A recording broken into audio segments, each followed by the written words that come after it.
Blessings. Welcome to today's Law Enforcement Daily Devotional.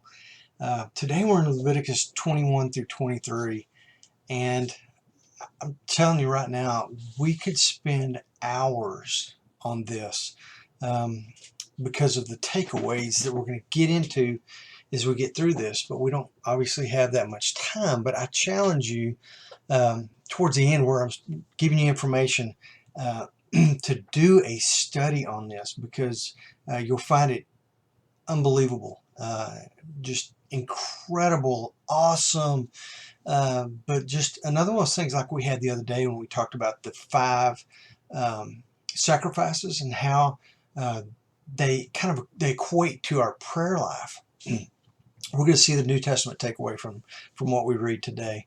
But if you'd like a copy of the notes, shoot a message to FCPO at FCPO.org and get in touch with me and I'll get you the notes. Eventually I'm going to try and get an email address that's easy for you guys to shoot me an email. But until then, FCPO at FCPO.org.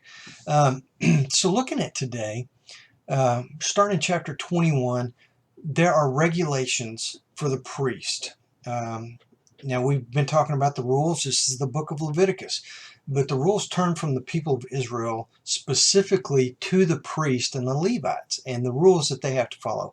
And it's interesting reading because the Levites have to have conduct that goes above and beyond what is expected of the people, of the citizenry, of the Hebrews.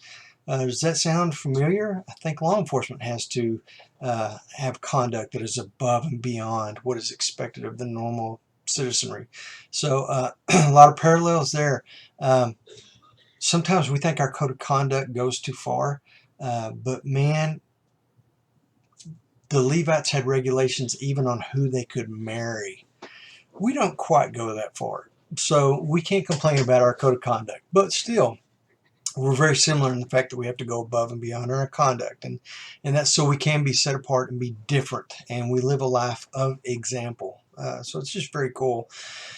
But jumping down into chapter 23, it starts talking about all the important days and the holidays of the Hebrews. It starts with the Sabbath day, and the Sabbath day is a very important day, but then it gets right into the 6 feast days.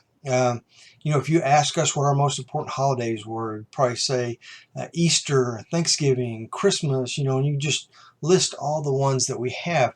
Well, these are the 6 feast or celebrations, holidays, if you will, for the Hebrew people. And there's number 1, the Passover, which we saw and read all about that in Exodus. First fruits. There's the Feast of Weeks, which in the New Testament is called Pentecost, and you learn a lot about that in Acts. Really cool. Feast of Trumpets. Number 5 is the Day of Atonement, and we talked about that a day or two ago about the scapegoat. That's the Day of Atonement. And then the last one is the Feast of Tabernacles. The really cool thing about these as we go along, you get into the New Testament, and every one of these feast days, there's a reason for that day, a reason for that celebration. And we find as we get into New Testament and start reading about Christ, that he fulfills the purpose of every one of these 6 celebrations and these feast days. And it is so cool. And that's what I'm talking about just not having enough time to go into each one of them. But I want to give you the reference for each one of them. And again, if you need this, email me and I'll get it to you. But for the Passover, go to 1 Corinthians chapter 5, verse 7 and see what it says. First fruits, 1 Corinthians 15, verse 20. The Feast of Weeks, or Pentecost, is going to be found in Acts chapter 2, verse 47. The Feast of Trumpets will be found in 1 Thessalonians chapter 4, verse 16. The Day of Atonement is Romans chapter 3, verses 23 through 25. And the Feast of Tabernacles is also in 1 Thessalonians chapter 4, but it's verse 17. So don't just because those are side by side with the Feast of Trumpets and the Feast of Tabernacles. Don't let that confuse you. It's verse 16 and verse 17. I got to put a plug in here because this has been several years ago, but I did a study by Beth Moore, and it was she did a bunch of these. And the only two I can think of right now are David and John, but she did more than that. But it was 90 days with the beloved disciple, and it was the book, and she did it on John. But in day 25, there was reference to this, and it's a great study, a great commentary study as you go along and you look at this. So I would highly suggest that.